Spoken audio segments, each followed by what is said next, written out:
हरि जय राम कृष्ण जय राम कृष्ण हरि जय राम कृष्ण हरि जय राम कृष्ण आलोचने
मुके बोलवणे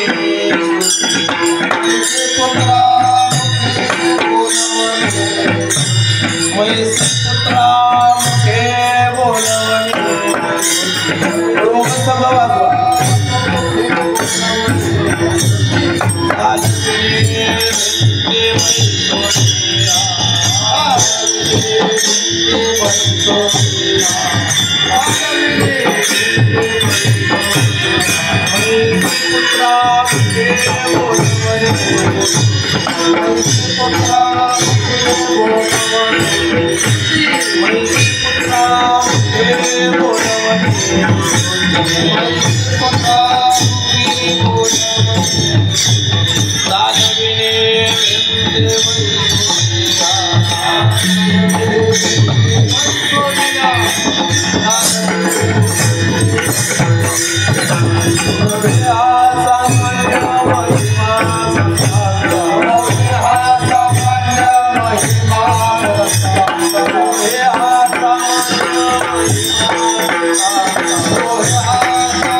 पुत्रामुखे बोलवणे श्रुती चालविणे भेदते वैसुनिया नवे असामान्य महिमा संतांचा नैवेद्य हातीचा मूर्ती जेवी उदका माझी वया ठेवून कोरड्या उदका माझी वया ठेवून कोरड्या दाखविणे रोकड्या विश्वजना नोहे असामान्य महिमा संतांचा नैवेद्य हातीचा मूर्ती जेवी निळा म्हणे ती संगेची तरणे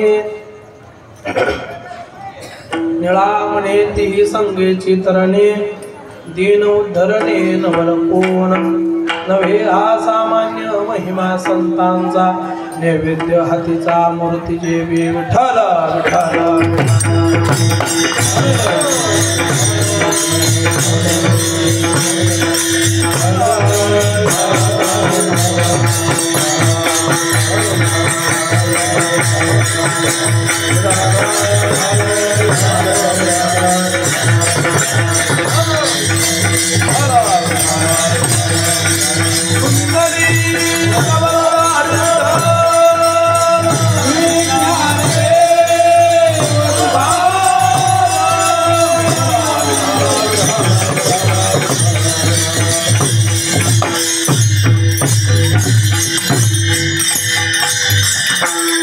मैसी पुत्रा मुखे बोलवणे श्रुती मैसी पुत्रा मुखे बोलवणे श्रुती चालविणे भिंती बैसुनिया नवे असामान्य महिमा संतांचा नैवेद्य हातीचा मूर्ती देवी समचरण सरोजम सादर निराम जगदनिहित मंडळ मंडळ तरुण तुलसी माला कंदरम कंज नेत्रम सदैव श्री विठ्ठलम चिंतयामि पांडुरंगा करू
त्यांच्या कृपादाने कधीचा विस्तार बाबाजी सद्गुरुदास तुका जोडोनी कर पायी ठेवितो माता तुका विनवी पंढरीनाथा रंगी ओढवावे रंगकथा पूर्वी मनोरथा माय बापा आता केशराजा हे जीवनवणी मस्तक चरणी ठेवत सेलडी वाळंगाव विठोबाचा दास तयाचे चरणास दंडवत धन्य धन्य नाम देवा धन्य धन्य नाम देवा एका जनार्दनी चरण ठेवा धन्य धन्य नाम देव सकळ वैष्णवांचा देव म्हणे नामया पाहे परतून देव म्हणे नामया पाहे परतून तुझ्या शरण द्वार दयांचे केले स्मरण होय सकळ विद्यांचे अधिकरण तेच बंधू चरण श्री गुरूंचे ते नमस्कार आता बंधुरंग भूमिका कीर्तने उभी होते लोका गंग स्मृती लिका ऐसे नमन करून सकळा हरिकथा बोली बोबड्या बोला अज्ञान म्हणून आपल्या बाळा चालवे सकळा नामा म्हणे मस्तक माझा पाया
सामान्य महिमा संतांचा नैवेद्य हातीचा मूर्ती देवी कीर्तनाच्या निमित्तानं सेवेकरिता निवडलेला अभंग जगतमान्य देवमान्य संतमान्य असणारे श्रीमंत श्री तुकोबराय त्यांचे सदपात्र शिष्य असणारे श्री निळोबराय महाराज यांचा संतांचा महिमा सांगणारा अभंग आजच्या सेवेकरता निवडलेला आहे. विठ्ठल विठ्ठल.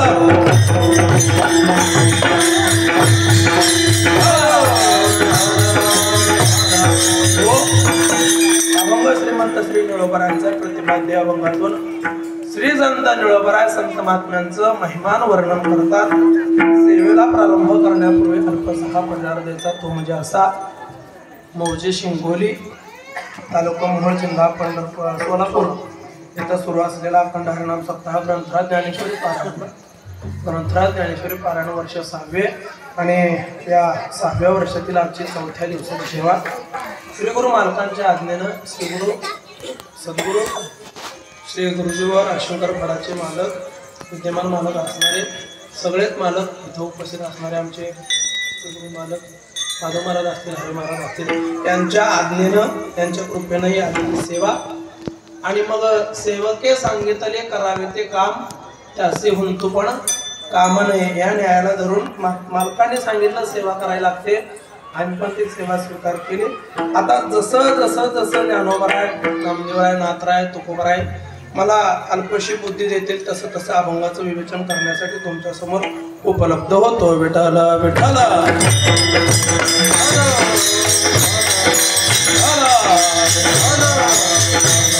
अभंग श्रीमंत श्री निळोबरायचा. श्रीमंत श्री निळोबराय कोण?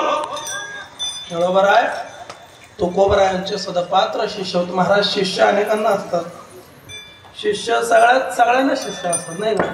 पण निळोबराय हे असे संत होते की निळोबरायांच्या बाबतीत जर बोलायचं झालं तर तुकोबरायांच्या नंतर आपल्या संप्रदायामध्ये श्री संत निवृत्तीनाथ महाराजांपासून सुरू झालेली परंपरा श्री संत निळोबरायांपर्यंत येते आणि त्या परंपरेनुसार त्याच्यानंतरचे जे काय संत महात्मे होऊन गेले त्यांना संत म्हणून असं सांगतात.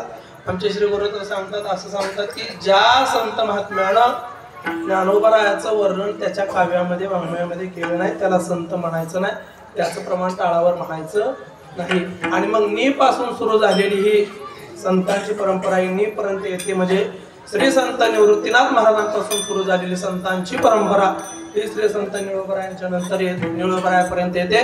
निळोबरायानंतर झालेल्या सर्व महात्म्यांना महापुरुष म्हणायचं, महात्मा म्हणायचं, साधू म्हणायचं, पण संत म्हणायचं नाही. मग कोण होते निळोबराय? आत्ता सांगितलं. निळोबराय तुकोबरायांचे सदपात्र शिष्य होते. सदपात्र शिष्य होते, एवढे कट्टर शिष्य होते, एवढे गुरुप्रती गुरुविषयी निष्ठा होती, एवढा सद्गुरुपायी भाव होता की तुकोबरायांनी सांगितलं होतं. तुकोबरायांनी निळोबरायाला सांगितलं, निळोबराय किती काही झालं ना तरी निर्याण कालाच्या प्रसंगी मी तुम्हाला भेट देण्यासाठी येईन बरं का. नाही निदान समाधी देण्यासाठी तरी पण होईल का येईल.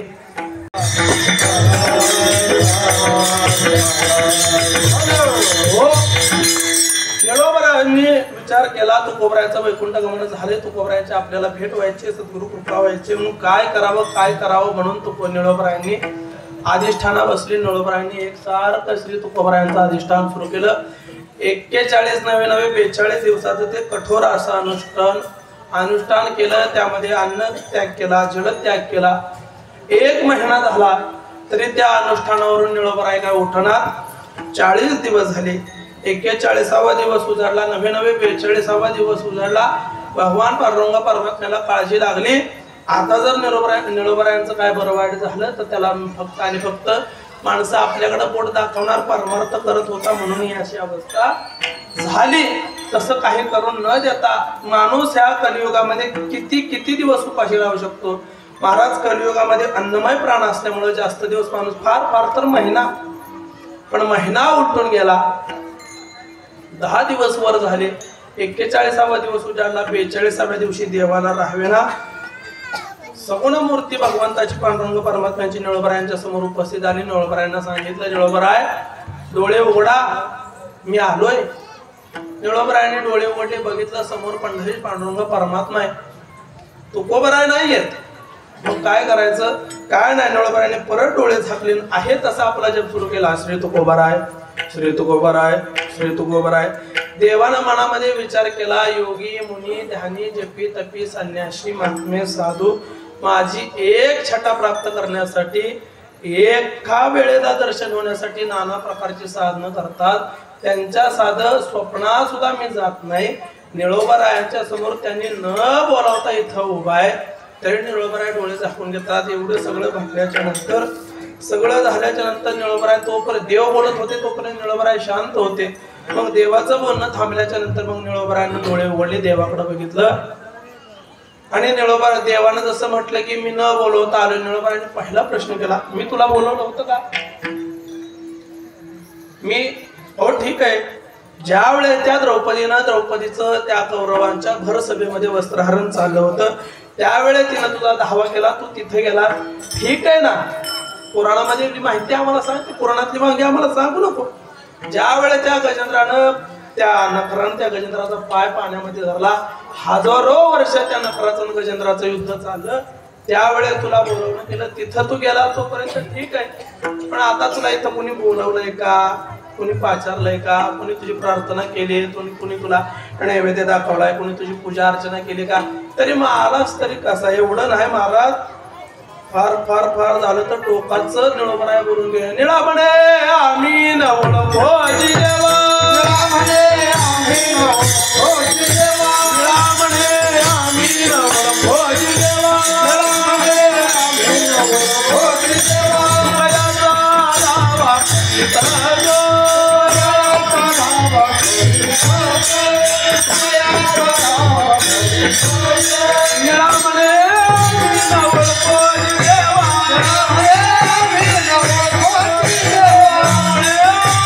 भोजी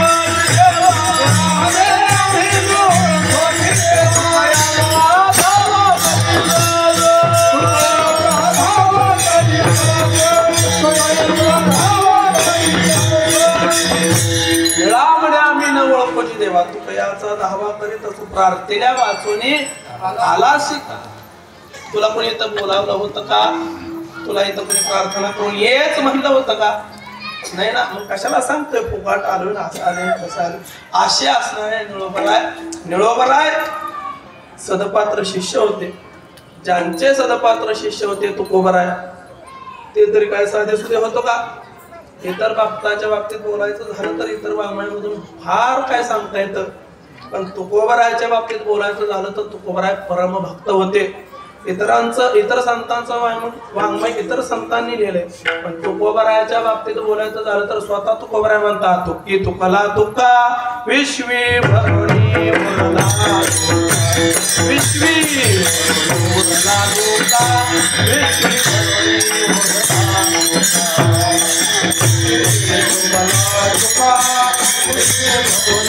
मुरला.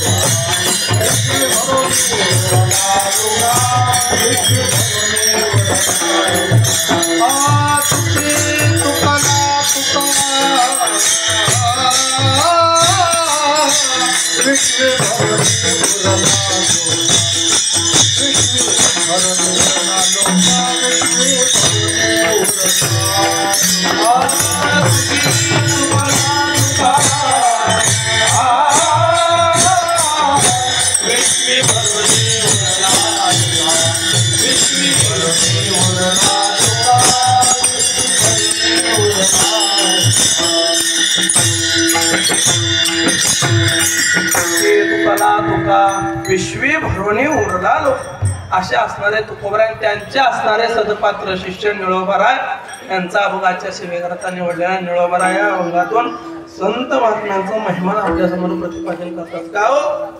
संत महात्म्यांचं महिमा प्रतिपादन करण्याची गरज आहे. माणसाला संत महात्म्यांचं महिमा कळत नाही, तुमच्या आमच्या सामान्यासारख्याला कळत नाही, परंतु ठीक आहे. पण जे काही स्वतःला ग्रंथी वाचिक पंडित शास्त्री म्हणून घेतात ना, त्यांना सुद्धा संतांचं महात्म्य कळून येत नाही, संत महात्म्याचा महिमा कळत नाही. त्यांना जर संतांचा महात्मा कळत असता तर तुकोबरायांना नसताना म्हणावं लागलं. संतांचा महिमा तो बहुदुर्गम शाब्दिकाचे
महिमा तो बहुदुर्गम शाब्दिकाचे काम नाही ते संतांचा महिमा एवढा दुर्गम आहे एवढा दुर्लभ आहे एवढा दुर्लभ आहे ना की त्या शाब्दिकाचं काही काम करत नाही महाराज शाब्दिक आता सांगितलं ना ग्रंथिक वाचिक पंडित शास्त्री जे काय जेवढे काय शाब्दिक आहेत ते काय करतात वेदाचं पठण करतात आणि वेदामध्ये काय सांगितलंय हे तुम्हाला आम्हाला सांगतात पण ते फक्त आणि फक्त वेदामध्ये काय चाललंय वेदानं काय सांगितलंय एवढं तुम्हाला आम्हाला सांगतात त्यांना फक्त पुस्तकी ज्ञान असतं व्यावहारिक ज्ञान नसतं बघा ना महाराज दृष्टांत सांगत असताना एके ठिकाणी एका गावामध्ये एक माता माऊली होती आणि तिच्या माता माऊलीच्या घरी कोणीतरी पाहुणा महात्मा आला आणि त्यांनी जेवणासाठी भोजनासाठी मागणी केली भिक्षा मागितली माता माऊली म्हणली थोडा वेळ बसा थोडा वेळ द्या मला स्वयंपाकाला अवकाश द्या स्वयंपाक करते गरम गरम स्वयंपाक करून तुम्हाला वाढते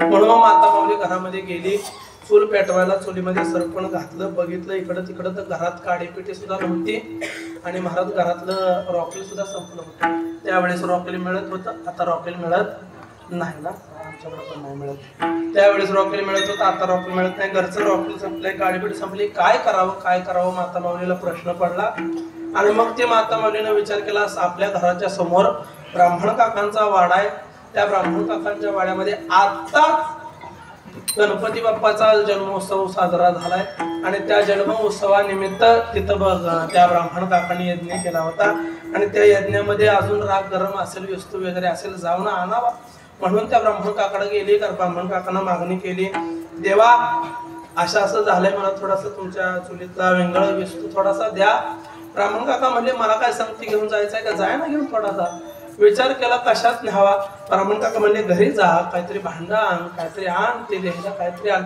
कशाला म्हणले कशाला काय लागतंय काय नाही म्हणले मग कुठे यज्ञ दाखवा बरं मला म्हणून त्या माता माऊलीनं ब्राह्मण काकालाही केलं ब्राह्मण काकानं तो जिथं यज्ञ चालला होता तिथं गेली ब्राह्मण काकाने दाखवलं की तिथं यज्ञ कुंड आहे काय वस्तू लागत तेवढा घेऊन जा माता माऊलीनं काय केलं असेल बघा माता माऊली खाली बसली आजूबाजूची राख जवळ गोळा केली उजव्या हातानं डाव्या हातावर राख घेतली आणि त्या राखाची गादी आपल्या हातावर बनवली आणि तिथल्या 2 समित्याच्या काड्या घेतल्या आणि त्या काड्यानं विसरून धरला आणि त्या राखेच्या गादीवर ठेवला आणि असा ब्राह्मण काकांच्या पूर्ण हात वागवत गेली ब्राह्मण काका म्हणले 6 शास्त्र 18 पुराण 4 वेद मुखोद्गत केले पण हे ज्ञान आम्हाला कोणी शिकवलं नाही विठ्ठल विठ्ठल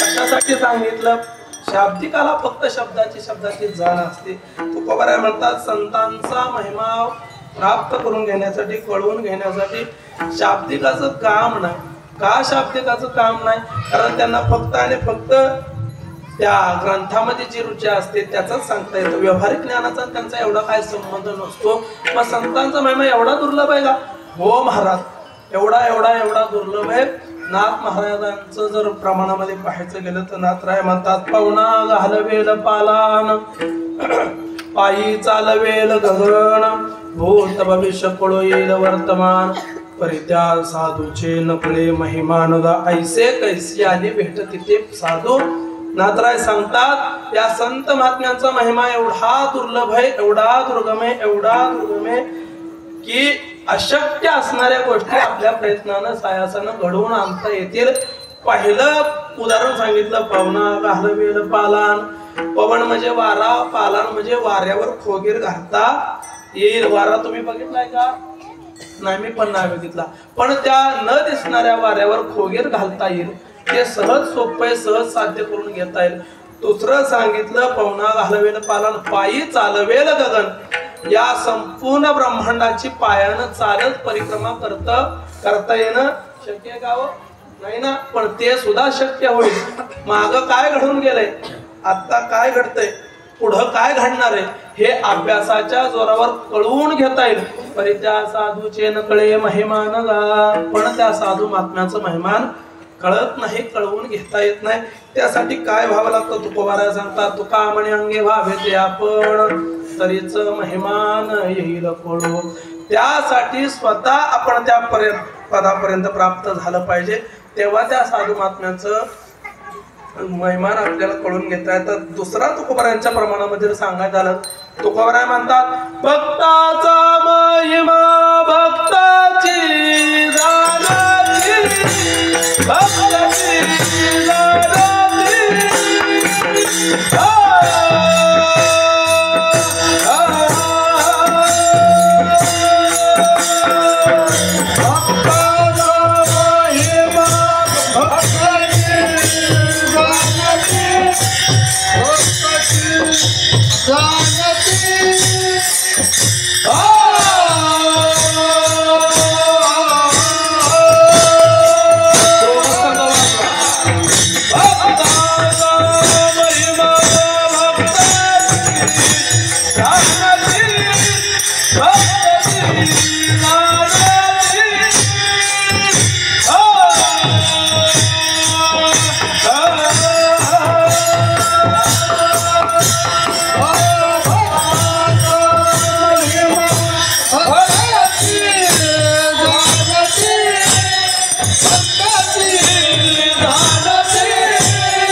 दुर्लभ या गती अनेकांची तुकोबारा सांगतात भक्ताचं महिमान जाणून घ्यायचं असेल तर त्याच्यासाठी आपल्याला स्वतःला भक्त व्हावं लागेल. जसं की श्री संत तुकोबारायांचं महिमान जाणून घेण्यासाठी नळोबारायांना आधी तेवढी कठोर तेवढी तपश्चर्या करावी लागली, तेवढे साधन करावे लागले, तेवढे खडतर अशा वाटेतून जावं लागलं. तेव्हा मग संत महात्म्याचं म्हणजे तुकोबारायचं आधी करून श्री संत ज्ञानोबाराय, रामदेवराय, नाथराय जेवढे काय संत महात्मे होऊन गेले त्यांच्या तेवढ्या सगळ्यांचं महिमान ज्ञानोबारायांना कळलं.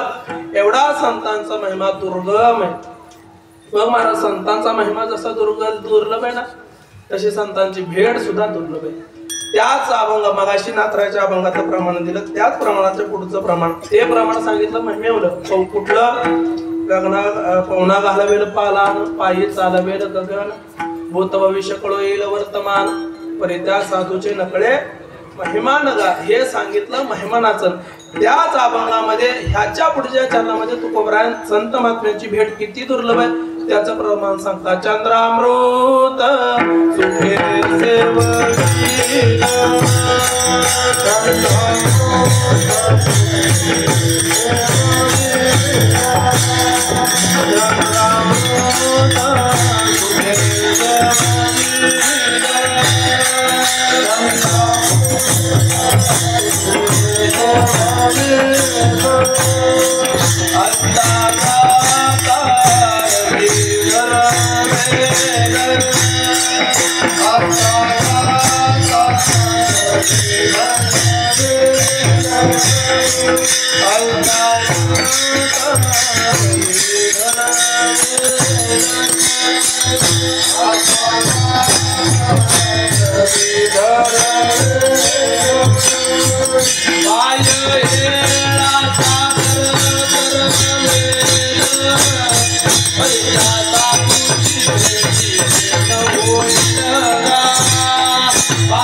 तुम्ही म्हणाल महाराज प्रमाणावर प्रमाण चालीव चाल प्रमाणावर प्रमाण देत आहे का बरं?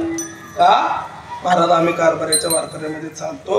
ज्ञानोबरायांच्या सोहळ्यामध्ये जर तुम्ही चालत असाल तर पुढचे 19 नंबर दिंडी कारभाराची दिंडी तुम्हाला सगळ्यांना माहिती आहे. आणि त्या कारभाराच्या दिंडीचा असा नियम आहे की त्यांच्या दिंडीमध्ये कीर्तन हा प्रकार सहसा बघायला मिळत नाही. तिथं भजन फक्त भजनच चालतं. त्यांचा तेवढ्याच एका प्रमाणावर जास्त विश्वास आहे. अभंग लय तुकोबरायांचे जवळजवळ 4092 अभंग आहेत, पण त्या प्रमाणावर त्या वारकऱ्यांचा जास्त विश्वास आहे. तुका म्हणे ते भजन प्रमाण काय थोर पण जाळावे ते तुकोबरायांचं प्रमाण आहे. त्या प्रमाणाला अनुसरून ते वारकरी भजन करत असतात.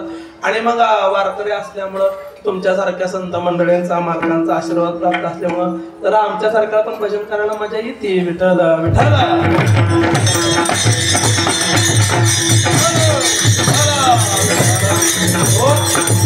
नात्राय सांगता चंद्रामृत सुखे सेववेल असता जाता रवी धरवेल बाह्य हेळा सागर तरवेल पर त्या साधूची भेटी न होईल गा. अशक्य असणाऱ्या गोष्टी सहज शक्य होतील, पण त्या साधूची भेट होत नाही.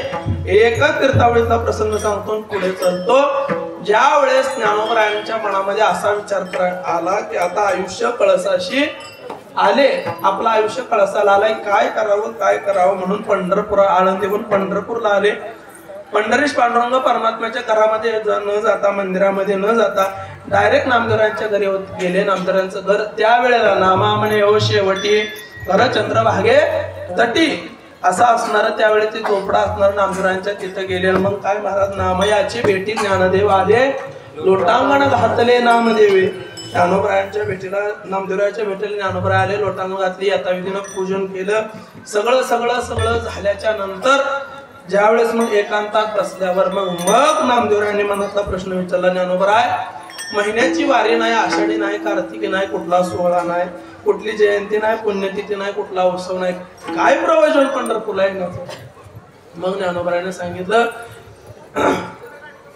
जरी झाले पावन तरी देवतीर्थ भजन नसंडी ती. हे बघ भक्त जरी पावन कितीही पावन झाले, कितीही त्यांना भगवंताची प्राप्ती झाली, भगवंताच्या सानिध्यामध्ये ते राहत असलं ना तरी ते पंढररायाचं भजन सोडत नाहीत. तर त्याप्रमाणे मला असं वाटतं की तुमच्या संगतीमध्ये नामदेवराय तुमच्या संगतीमध्ये या भारत भ्रमणाची तीर्थयात्रा करावी आणि त्याच्यासाठी तुमचा हात मागण्यासाठी मी आलोय. चला म्हणले आपल्याला जायचंय तीर्थयात्रेला. नामदेवराय मनामध्ये नामदेवरायांनी विचार केला जर ह्यांना आता हो म्हटलं, ह्यांच्या पुढे जर भय भरली तर मग महाराज पंढररायाचं दर्शन आपल्याला अंतरणार. चंद्रभागेचं स्नान आपल्याला अंतरणार, वाळवंटामध्ये कीर्तन करतो त्या कीर्तनाचा अंतर आपल्याला पडणार. आणि म्हणून मग नामदेवरायांनी मनामध्ये विचार केला की थांबा जरा, भगवंताची परवानगी काढूया, भगवंत काय म्हणतोय ते बघूया. मग विठोबाचे पाय आठविले म्हणी, बोले अमृत वचनी तया प्रती. मग त्यांनी नामदेवरायांनी सांगितलं भगवंताच्या दर्शनाचा वियोग माझ्यासारख्याला सहन होणार एवढंच आहे का? ठीक आहे मग चल इथून चला. रावळामध्ये गेले. रावळामध्ये गेल्याच्या नंतर पंढररायापुढे उभं राहिले. पंढररायाचं दर्शन घेतलं, कडकडून आलिंगन दिलं. मग आपल्या मनातला भाव ज्ञानोबरायांनी देवाला सांगितला. ज्ञानोबरायांनी सांगितलं नामदेवरायाच्या संगतीमध्ये काय ते तीर्थयात्रा, नामदेवरायाच्या संगतीमध्ये मला तीर्थयात्रा करायची, त्याच्यासाठी मला परवानगी द्या. देवालाही परवानगी देणं जड झालं होतं, पण महाराज त्या जड अंतकरण झालेलं असून सुद्धा भगवंताच्या डोळ्यातून गळगळ गळगळ पाणी यायला लागलं. नामदेवरायाकडे पाहिलं, नामदेवरायाच्या कानशिलावनं हात फिरवला आणि नामदेवरायाला देवाने म्हणावे धन्य ऐशा भाग्ये जालो तरी धन्य जन्मालो. हे तुकोबाराचं प्रमाण आहे, तीर्थावळीचं प्रमाण आहे.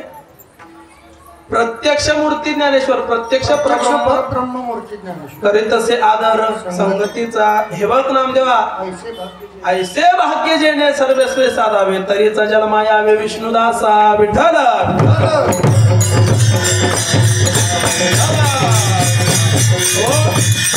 भाग्यात असल्याशिवाय साधू संत महात्म्याची भेट होत नाही. नामदेवरायासारख्या महात्म्याची तर नाहीच नाही. एकीकडं देव असे म्हणतात नामदेवरायाला, दुसरीकडं नामदेवरायाचं ज्यावेळेस वर्णन ज्ञानोबराय करतात त्यावेळेस नामदेवरायाला म्हणतात पूर्व पुण्य माझे आजी फळाशी आले, प्रत्यक्ष भेटले पांडुरंग. माझं पूर्व पुण्य फळाला आलं, माझ्या भाग्याचा उदय झाला. भाग्याचा उदय ते हे जोडी संत पाय. आणि म्हणून जोपर्यंत संत महात्म्यांची काय ते म्हणतो कुठं आपला विषय होता, जेवढी संत महात्म्यांचा महिमा दुर्लभ आहे ना तेवढी संत महात्म्याची भेट सुद्धा दुर्लभ आहे. ज्या वेळेस आपल्याला देवाची कृपा होते ना त्यावेळेसच आपल्याला संत महात्म्याची प्राप्ती होते. जसं प्रमाणे हरिप्राप्ती शिवपाय, धरावे संतांचे ते पाय, हे नाथरायाचं प्रमाण आहे ना, तसंच तुकोबराया प्रमाणाने म्हणतात बहुवा बगड आहे संत भेटी, तरी जगजेटी करुणा केली. जोपर्यंत पांडुरंग परमात्म्याची आपल्यावर करुणा होत नाही, आपल्यावर अनुकंपा होत नाही ना तोपर्यंत संत महात्म्यांची भेट होत नाही. दुसरा प्रसंग, एक प्रसंग सांगितला तीर्थावळीतला, दुसरा प्रसंग सांगतो समाधी वर्णनातला. कारण महाराज समाधी नागपत्रिका तीर्थावळी हे कीर्तनात आल्याशिवाय मी मजा वाटत नाही ना जरा. आता तुम्हाला ऐकायला नवल वाटत, पण हे उभी राहिलेली सगळे थोर जाणते जुने जाणते जे आहेत त्यांना सगळ्यांना माहिती. पंढरीच्या वारीमध्ये नाट, तीर्थावळी, समाधी, बाळखेडा त्याचं भजन चालू असतं. एक प्रसंग सांगितला तीर्थावळीतला, समाधी वर्णनातला प्रसंग सांगतो. ज्यावेळेस ज्ञानोबरायांनी अलंकापुरीमध्ये समाधी घेतली, समाधी घेतल्याच्या नंतर सगळ्यांना दुःख झालं, शोक झाला. सगळ्यांनी झालेला शोक, झालेलं दुःख आवर्त घेतलं. त्या ज्ञानोबरायाच्या समाधीवर शिळा बसवली, शिळेची पूजा सुरू केली. पूजा झाल्याच्या नंतर सगळ्यांनी दर्शनाला रांग लावली आणि दर्शनाला रांग लावल्याच्या नंतर मग महाराज ज्यावेळेस निवृत्तीनाथ, नामदेवराय, सोपानदेव, मुक्ताबाई आदी करून सगळी संत मंडळी दर्शन घेऊन बाजूला झाले. सगळ्यात शेवटी नामदेवराय ज्ञानोबरायाच्या दर्शनाला त्या समाधीपाशी, त्या विवरेपाशी, शिळेपाशी आले. शिळेवर मस्तक ठेवलं आणि शिळेला आलिंगन दिलं. तिथंच महाराजांनी तिथं धरलं. पांडुरंग परमात्म्याकडे तोंड केलं आणि सांगितलं ना देवा, मला आत्ताच्या आत्ता ज्ञानोबरायाला भेटायचंय, तू काही कर्मपणाला ज्ञानोबरायाची भेट करून दे. देवानं जरा विचार केला, देवानं विचार केला नामदेवरायाचं प्रपोजल जरा बदलूया. अरे काय म्हणले नामदेवा, ज्ञानोबरायाची भेट पाहिजे, ज्ञानोबरायाची भेट पाहिजे. बघ ना म्हणले ज्ञानोबराय आणि मी काय भिन्न आहे का? नाही ना, ज्ञानोबराय म्हणजे मीच आहे आणि मी म्हणजे ज्ञानोबराय. अवतार पांडुरंग नाव ठेविले ज्ञानी, ज्ञानदेव ज्ञानधर्मे, ज्ञानदेव ज्ञानगम्ये असे असणारे ज्ञानोबराय मीच आहे ना. बघ ना, माझ्या पाया पड. काय म्हणले तेव्हा तुझा युक्तिवाद इथं चालणार नाही. तुला जर असं वाटत असेल, बराच वेळ ज्ञानोबराय नामदेवरायाची देवाची झाकाझाकी चालली, बराच वेळ तिथं त्यांचा युक्तिवाद चालला. देवही हाताला पेटले, नामदेवराय हाताला पेटले. शेवटचं जे म्हणतो ना आपण निर्वाणीचा बाण, रामबाण असतो ना, तो मग नामदेवरायांनी काढायचं ठरवलं. नामदेवरायांनी सांगितलं भगवंता एक गोष्ट लक्षात ठेव, इथून पंढरपूरला जावं असं तुला वाटत असेल, वाळवंटामध्ये मी कीर्तन करावं असं तुला वाटत असेल, आणि माझ्या कीर्तनामध्ये तू येऊन नाचावं असं जर तुला वाटत असेल ना, तर मला आत्ताच्या आत्ता नामदेवरायाची भेट करून दे. नामा म्हणे ज्ञान देवाचे, नामा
नामा म्हणे ज्ञानदेवाचे मजा दर्शन होईल साचे तरी रंग निमिनाचे श्री हरी कीर्तनी पंढरी ये. ज्या वेळेस असं म्हटल्याच्या नंतर मग महाराज देवाला सुद्धा काहीतरी वाटलं आपले भक्त आपल्यापेक्षा आहेत. मग महाराज रुक्मिणी मातेनं सांगितलं ऐसे परिसले विठ्ठले तव रुक्मिणीने विनवले याची करी जोजी म्हणे तरी हाकारे जो पुंडलिक रायाला बोलवलं पंढरपूरला पाठवलं गरुडाला बोलवलं पुंडलिक रायाला बोलवायला लावलं ज्ञानोबराला लावलं. तो सगळा पुढचा भाग झाला. मला काय सांगायचंय जोपर्यंत भगवंताची कृपा आपल्यावर होत नाही ना तोपर्यंत संत महात्म्याची भेट आपल्याला होत नाही. महिमान कळत नाही भेट सुद्धा दुर्लभ आहे. पण महाराज संत महात्म्यांना ओळखायचं कसं त्यांची लक्षणं काहीतरी असतात. महाराज संत वाङ्मयामध्ये संत म्हणणाऱ्यांची लक्षणं खूप सांगितलेत. आमच्यासारखा पांढरा धोतर घातलं पांढरा अंगरखा घातला पांढरा पटका बांधला एवढ्या गळ्यामध्ये माळा घातल्या मोठे मोठे असे गंध लावले त्याला संत नाही म्हणायचं बरं का. संत महात्म्यांची लक्षणं सांगितलेत. एका चढीत एक लक्षण सांगितलंय. पहिलं लक्षण सांगितलंय एक गाव आम्ही विठोबाचे नाम आणि कापे काम नाही. आता आमच्या आयुष्यामध्ये भगवंत चिंतना वाचून दुसरं काही काम नाही. ज्यांच्या आयुष्यामध्ये भगवंत चिंतना वाचून दुसरं काही काम नसताना त्यांना संत म्हणायचं. मग अजून एक नातरायाचा आपण रोजच्या पाठातलं तो वासुदेव म्हणतो ना धन्य जगी तोचे नाचे त्यामुळे रामकृष्ण वासुदेव सदा स्मरे भाषेत त्याच्यामध्ये प्रमाणे विषयी विरक्तता या नाही अपपर सर्व संतुष्ट सर्वदा स्वय व्यापक निर्धार विषयापासून त्यांचं मन बाजूला गेलेलं असतं. त्यांच्यामध्ये आप राहिलेलं नसतं परही राहिलेलं नसतं. आप म्हणजे आपलं माझं असं संत महात्मे करत नाहीत आणि हे माझं आणि ते तुझं आहे ते सुद्धा संत करत नाहीत. मग काय स्वतःच्या अनुभूतीवर संतुष्ट असतात. सर्वदा संतुष्ट स्वय व्यापक निर्धार. दुसरं लक्षण सांगितलं. तिसरं लक्षण सांगतात तुका म्हणे संत सोशी जगाचे आघात जगापासून होणाऱ्या हाल अपेष्टा छळ सगळं काही सहन करतात. पण तुमच्या आमच्यासारख्या जडजीवांच्या उद्धारासाठी आपलं अख्खं आयुष्य खर्च करतात. कुठून येऊन वैकुंठाहून येऊन आम्ही वैकुंठवासी आलो याची कारण असे बोलिले जे ऋषीचाच भावे वर्ताया. हे सगळं जे करतात त्यांना संत म्हणायचं. आणि सगळ्यात उच्च कोटी जर प्रमाण पाहायचं झालं तर तुकोबाराय म्हणतात वैष्णव तो जया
वैष्णव संत साधू महात्मा कुणाला म्हणावं वैष्णव तो दया अवघी देवावरी माया. प्रपंचातून वृत्ती बाजूला काढून जे काही प्रपंचावर असणार बायका पोर बंगला माडी शेती वाडी गाडी बॉडी दाढी भानगडी याच्यावरचं सगळं चित्त काढून ज्यानं फक्त आणि फक्त भगवान पांडुरंग परमात्म्याच्या चरणावर लावलं ना तया नाम माया नाम प्रेम असे संत महाराज संत महात्मे मगाचे तर आम्ही द्यायचे पण आमच्या देवापेक्षा श्रेष्ठ आहेत का? हो ऐका संत महात्म्यांचं महिमान भगवंत कुठे संत महात्मे कुठे भगवंताचं काय कार्य करतोम अकर्तुम अन्यथा कर्तुम शक्य असणार पांडुरंग परमात्मा भगवान त्यांच्या पुढे संत महात्मे त्याच्यापेक्षा काकांवर श्रेष्ठ संत महात्म्याचं महिमान आहे. कसं महाराज देवाचं काय कर्तव्य देवाचं कर्तुम अकर्तुम अन्यथा कर्तुम म्हणजे तुम्हा आम्हाला जे जमतं ते भगवान परमात्मा सहज करतो. अकर्तुम म्हणजे तुम्हाला आम्हाला जे जमत नाही ना ते सुद्धा भगवान परमात्मा करतो. अन्यथा कर्तुम म्हणजे तुम्हाला आम्हाला त्याला जे जमत नाही ना ते सुद्धा भगवान परमात्मा छळानं कपटानं किंवा अगदी आपली माया वापरून ते सुद्धा करतो. दयानाम भगवंत त्याच्यापेक्षा तुम्ही म्हणता संतांचं महिमा नागाले. हो महाराज कसं सांगा दृष्टांत हे काय सांगतो. भगवंतानं मुकाय असणाऱ्या ध्रुव बाळाला वाचा दिली. ज्यावेळेस ध्रुव बाळाला त्याच्या सावत्राईनं त्याच्या वडिलांच्या मांडीवरून ढकलून दिलं तेव्हा ध्रुव बाळ हट्टाला पेटला. मी एक दिवस अशा जागेवर जाऊन बसेन की तिथून मला उठून कुणीही आणू शकणार नाही. आणि मग महाराज ध्रुव बाळ जंगलामध्येच गेला तिथं भगवंताचं अनुष्ठान मांडलं. भगवंताचं कडक असं तप केलं साधन केलं. भगवान पांडुरंग विष्णू परमात्मा चतुर्भुज स्वरूपामध्ये त्याच्या पुढे उभं राहिले. भगवान विष्णू परमात्म्याला चतुर्भुज स्वरूपामध्ये बघितल्याच्या नंतर तो असणारा ध्रुव बाळ छोटस बाळ त्या भगवंताकडे एक टक बघत राहिलं आणि त्या भगवंताच्या स्वरूपाच्या बघण्याच्या योगानं त्या ध्रुव बाळाची वाचा गेली.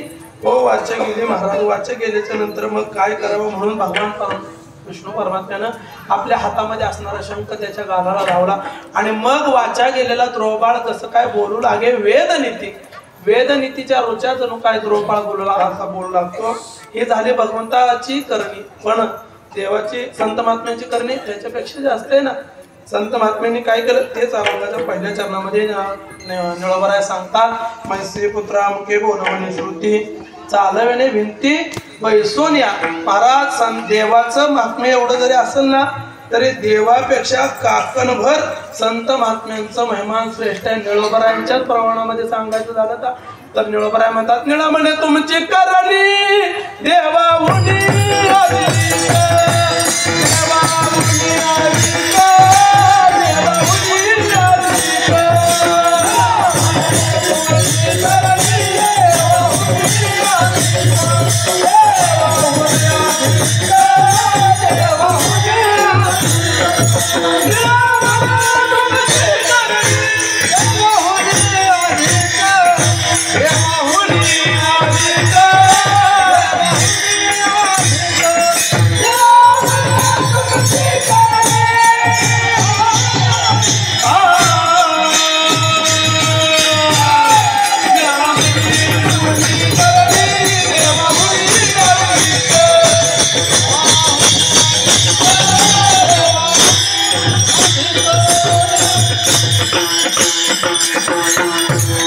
ज्यांचा अभंग आहे ना तेच सांगतात, निळा म्हणे तुमची करणी देवा मुनी. आधी काय देवाची करणी जरी असेल ना, ध्रुव बाळाला मुका आधी बोलत असताना ध्रुव बाळ देवाचं भगवंताचं स्वरूप बघितल्यानंतर मुका झाला आणि मग देवाला आपला शब्द गालाला लावल्याच्या नंतर तो बोलू लागला. तो मुळात बोलणारा होता, पण ज्याला वाचाच नाही अशाला माझ्या ज्ञानोबराने वाचा पडली. मैसी पुत्रा मुखे बोलवणे सुट्टी. आणि पुढच्या उत्तरार्धामध्ये सांगतात, चालविणे वेंते बैसून या पांगोळ्याला पाय हजारामध्ये लाखोमध्ये एखादा मनुष्य पांगोळा असू शकतो, एखादी व्यक्ती एखादा जीव पांगोळा असू शकतो, पण ज्याला पायच नाही, नवे नवे ज्याच्यामध्ये जीवच नाही अशी असणारी निर्जीव असणारी भिंत माझ्या ज्ञानोबराने चालवली. त्याच अभंगात त्याच प्रमाणाचा दाखला पहिल्या प्रमाणामध्ये पहिल्या चरणामध्ये निळोबराय देतात. आणि दुसऱ्या प्रमाणाचा जर विचार करायचा झाला तर दुसऱ्या चरणामध्ये निळोबराय श्रीसंत श्रीमंत श्री नामदेव महाराजांचं वर्णन करतात. तो हे असामान्य महिमा संतांचा नैवेद्य हातीचा मूर्तीचे शेवट घ्यायची.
चालविणे भिंती वैसूया नवे असामान्य महिमा संतांचा नैवेद्य हातीचा मूर्ती. दुसऱ्या चरणामध्ये निळोबराय सांगतात, नामदेवरायांना जेवण भगवंताला जेवण घातलं, वेळ झालेला आहे, जास्त वाहापोहा न करता सहज सरळ भाव सांगून पुढे जातो. त्यावेळेस नामदेवराय 5 वर्षाचे होते, त्यावेळेस भगवंताला त्यांनी जेवू घातलं. अभंगाच्या तिसऱ्या चरणामध्ये निळोबराय सांगतात, उलका माझी वया ठेवणी कोरड्या दाखवणे रोकड्या विश्वजना. तुकोबरायाचं वर्णन, तुकोबरायाचं चरित्र, तुकोबरायाचं महिमान या अभंगामध्ये या चरणामध्ये केले. आज पाहायचं झालं तर महाराज तुकोबरायाच्या भाषेत सांगायचं झालं तर तुकोबराय म्हणतात, आजही दिवस झाला धन्य सोनियाचा भला. आजचा दिवस धन्य आहे महाराज, सोनियाचा दिन आजी पहाला नाम आठविता प्रगटपणे झाला. आणि मग आजही दिवस झाला धन्य सोनियाचा, 16 भक्ताचा आरंभिला. असे तिन्ही संतांचे तिन्ही प्रमाण पाहायला गेलं तर आज दिवस धन्य. का दिवस धन्य महाराज? आज वसंत पंचमी, वसंत ऋतू की ज्यामध्ये सगळ्या त्या सृष्टीमध्ये वसंत ऋतूला सुरुवात होते ना, वसंत ऋतूला सुरुवात होते. तो दिवस आज अखिल कोट ब्रह्मांड नायक पांडुरंग परमात्मा आणि आदिशक्ती श्री रुक्मिणी माता यांचा शाही विवाह आजच. आणि तिसरं कारण की श्रीमंत श्री जगद्गुरु तुकोबरा यांचा आज असणारा जन्मदिवस. विठाला विठाला.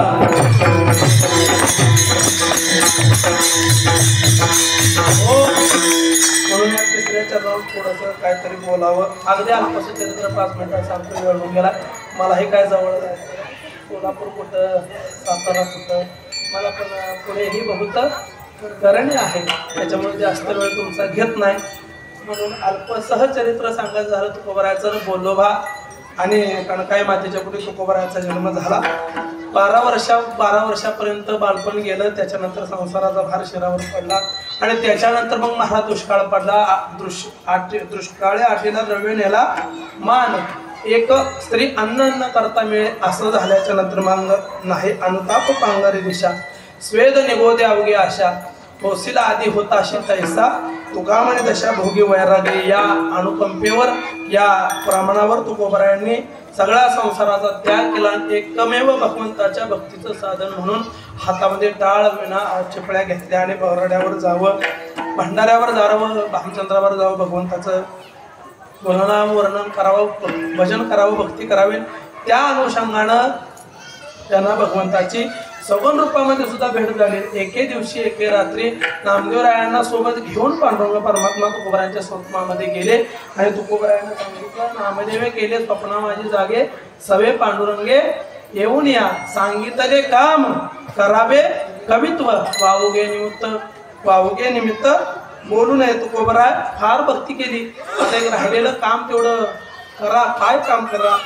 उरले ते शेवटी लावे तुका, प्रमाणाची संख्या सांगे शतकोटी, उरले ते शेवटी लावे तुका. आणि आतापर्यंत ज्या ज्या काय संत महात्म्यांनी वाङ्मय केलं ना, तसं तुम्ही सुद्धा भगवंताचं गुणसंकीर्तन नामसंकीर्तन वर्णनाचे अभंग करा, वर्णन करा असं सांगितल्याच्या नंतर मग महाराज दिनरजनी हाचे धंदा गोविंदाचे पावाडे या प्रमाणानुसार तुकोबरायांनी मग भगवंताची गुणानुवाद लिहिण्याला सुरुवात केली. अभंग गाथा लिहून पूर्ण झाला आणि मग असे अभंग होते. पाहायला गेलं तर तुकोबरायाचं वाङ्मय अतिशय साधं सोपं सुटसुटते. जर अभ्यासाच्या दृष्टीनं पाहायला गेलं तर ते सोपं आहे. सुंदर ते ध्यान उभे विटेवरी कर्कटावरी ठेवून या. पण ते जर एखाद्या अभ्यासू माणसानं, चिंतनीय माणसानं बघितलं ना, तर त्यात अक्षरशः वेदाचा अर्थ भरलाय. तुकोबराया उगणाय म्हणजे वेदाचा तो अर्थ आमाशीच ठावा, एराणी वाहावा भार माथा. आणि असं असणाऱ्यानं मग कोणीही तुकोबरायाचे अभंग पाठ करायला लागले, कोणाच्याही मुखात तुकोबरायांचे अभंग यायला लागले. जात असताना, वाटणं चालत असताना त्यावेळेचे जे काय चळकोर होते, तुकोबरायांच्या भक्तिमय वातावरणामध्ये आड आणणारे, बाध आणणारे जी काही मंडळी होती, त्यांचं आता नाव मी घेत नाही. कशाला आजच्या चांगल्या दिवशी त्यांचं नाव घेऊन आपली वाचा वेटाळावी नाही का, म्हणून त्यांचं काय नाव घेत नाही. आम्हाला तुकोबरायाच्या परमार्थाला जे बाध आणणारे लोक होते, त्यांनी पाहिलं की तुकोबरायांचे एवढे साधे सुधे दिसणारे अभंग, पण त्या अभंगामध्ये वेदांचा अर्थ दडलेला आहे. आणि जर आता तुकोबरायासारख्या शूद्र वर्णाच्या माणसाने जर वेदाचा अर्थ सांगायला सुरुवात केली तर आपल्यासारख्याचं पोट कसं लागणार, असा विचार केला. काय करावं म्हणून त्यावेळेचे असणारे वाघोलीचे शास्त्री असणारे, ज्यांचं 6 शास्त्र 18 पुराण 4 वेद मुखोद्गत होते, असे असणारे रामेश्वर भट्ट, त्यांच्याकडे ती सगळी महात्मा मंडळी गेली. त्यांनी सांगितलं असं असं झालंय, तुम्ही एकदा देहू गावाला या आणि काय असेल की त्या तुकाराम महाराज म्हणून घेतो त्याचा निकाल लावा. त्यांनी सांगितल्याप्रमाणे वाघोली भट्ट देहूमध्ये आले. देहूमध्ये आल्याच्या नंतर बघितलं की सगळीकडे तुकोबरायाच्या अभंगाचा जे जयकार चाललेला. जो तो माणूस, जी ती व्यक्ती, मग बामरा असू द्या, विषय असू द्या, जिज्ञासा असू द्या, ज्ञान असू द्या, मुमुक्ष असू द्या अथवा मुक्त असू द्या, सगळेजण तुकोबरायाच्या अभंगाचं पाठांतर करतायत, अभंग म्हणतायत. महिला मंडळ सुद्धा जाते बसले की तुकोबरायाचे अभंग म्हणतात. बारकी पोरं खेळायला लागली तरी तुकोबरायाचे अभंग म्हणतात. असं झाल्याच्या नंतर मग मात्र वाघोलीच्या रामेश्वर भट्टाने सांगितलं काहीतरी आता सोक्षमोक्ष लावायला पाहिजे. सभा बसवल्याच्या नंतर मग तुकोबरायांना बोलून घेतलं. समोरच्या मंडळींनी सांगितलं असे असे तुकोबरायाने अभंग केले आणि या अभंगामध्ये सगळा वेदाचा अर्थ आहे. आणि त्यानं जर वेद सांगायला सुरुवात केली, आमच्यासारख्याने पोटं कशावर भरायची. सगळं झाल्याच्या नंतर सारासार विचार केल्याच्या नंतर मग रामेश्वर भट्टांनी सांगितलं, हे बघा तुकोबराय, आता इथपर्यंत केलं तर ठीक आहे, पण इथून पुढे तुम्ही अभंगाची रचना करायची नाही. तुकोबारायांनी विचार केला, ठीक आहे, अभंग करायला सुद्धा देवानेच लावले होते आणि आता तुमच्या रूपामध्ये येऊन ते अभंग बंद करायला सुद्धा साक्षात पांडुरंग परमात्मा सांगत असेल. ठीक आहे म्हणजे मला तुमचा निर्णय मान्य, पण आतापर्यंत केलेले अभंग काय करायचे. एका क्षणाचाही विलंब न सांगतात न लावता त्या रामेश्वर भट्टाने सांगितलं, आतापर्यंत जेवढं काय बाळ तयार केले, जेवढे काय अभंग केलेत ना, ते इंद्रायणीच्या डोहामध्ये बुडवून टाका. नुसते बुडवू नका, त्याला दगड बांधून बुडवा. का नुसते बुडवले असते तर काय झालं असतं, नुसते बुडवले असते तर कागद हलके असतात, कागद पाण्यावर तरंगतात. बुडालेले अभंग खाली वाहत जातील. देऊच्या खाली आल्याच्या नंतर चाकांमध्ये आल्याच्या नंतर तिथली माणसं गोळा करतील त्या वया, ते अनेक पाठ करतील. पण जर दगडाला बांधल्याच्या नंतर दगड असतानाच असतो जड. हा, त्याला बुद्धी नसती. वय बरं, दगड असताना जड असतो, मग ते पाण्यात जाईल आणि दगडाच्या योगाने ते काय वर येणार नाही, तर कुजून मोकळे होतील. हा एवढा आमचा विचार करून रामेश्वर भट्टांनी दगड बांधून ते गाता पाण्यात बुडवायला सांगितले. त्याप्रमाणे मग तुकोबारायांनी तो निर्णय मान्य केला. घरामध्ये आले, गाता घेतला, डोहावर गेले आणि दगड बांधून त्या डोहामध्ये गाता बुडवला. पण जन्मभर जाळवणी संसार बैसोलो अंगणी, इथपर्यंत दशा प्राप्त करून एवढे अभंग केले, काही केले आणि ते अशा पद्धतीने बुडवायला लागले. त्यांना तिथं थोडासा क्रोध आला असेल, थोडंसं वाईट वाटलं असेल, म्हणून त्या डोहाच्या कडेला टेकडावर तुकोबारायांनी अनुष्ठान केलं. 1 दिवस झाला, 2 दिवस झाले, अख्खे 13 दिवस झाले. 13 दिवसाच्या नंतर महाराज बाळवेशी घेऊन श्रीहरी भेटला. विदिता जनता तुझी आठवहा दिला आणि मग सगुण रूपामध्ये भगवान पांडुरंग परमात्मा इंद्रायणी मातेला घेऊन ग्रंथाची वाढ घेऊन ते आले. तुकोबारायाच्या पुढे प्रस्तुत केले. तेच निळोबाराय सांगतात, उदका माझे वया ठेवणे कोरड्या, दाखवणे रोकड्या विश्वजना. ती रोकड्याची प्रचिती तुकोबारायांनी अगदी जळी तारेल्या दैशा लाया, उदका माझी वया जळी तारेल्या दैशा लाया, तारेल्या दैशा लाया, अशी असणारी सगळी ती प्रचिती केली.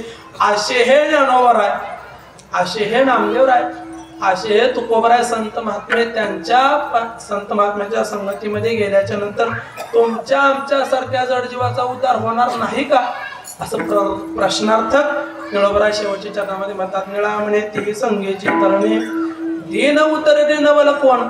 असे भले भले संतांच्या महात्म्यानं, संतांच्या नामघोषानं, संतांच्या जपानं तरले, मग तुमच्या आमच्यासारखे दीन माणसे का तरुण जाणार आहे. तरणार, 100% तरणार. मग महाराज तुम्ही म्हणाल दिन दिन दिन कोणाला म्हणावं, आमचे महाराज सांगतात दिन त्याला नाही म्हणावं.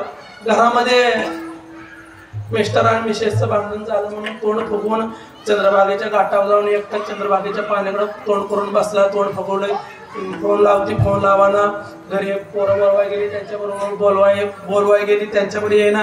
त्याला दिन नाही म्हणायचं, त्याला काटाळल्याला म्हणायचं. काटाळल्याला नाही का, दिन कुणाला म्हणायचं. तुकोबाराय म्हणतात इंद्रियाचे दिने आम्ही केलो नारायणे. असे जे असणारे त्या जडजीवांचा उद्धार करण्यासाठी म्हणून संतांचा संघ, संतांचा महिमा आणि संतांची भेटीत आपल्यासाठी अनुपस्थित आहे. हेच अभंगातून निळोबराय सांगतात. एकदा मोठ्या प्रेमाने निळोबरायचं भजन करा. ज्ञानेश्वर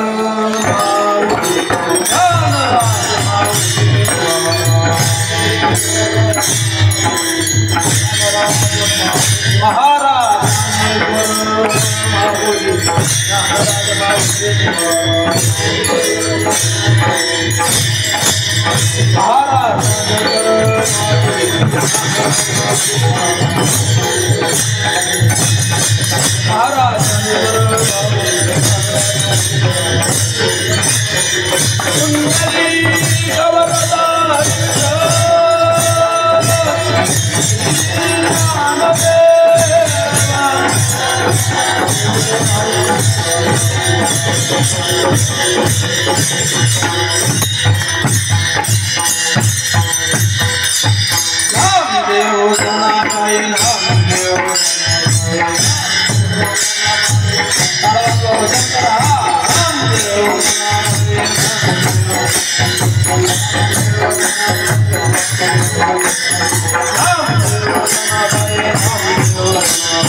Hare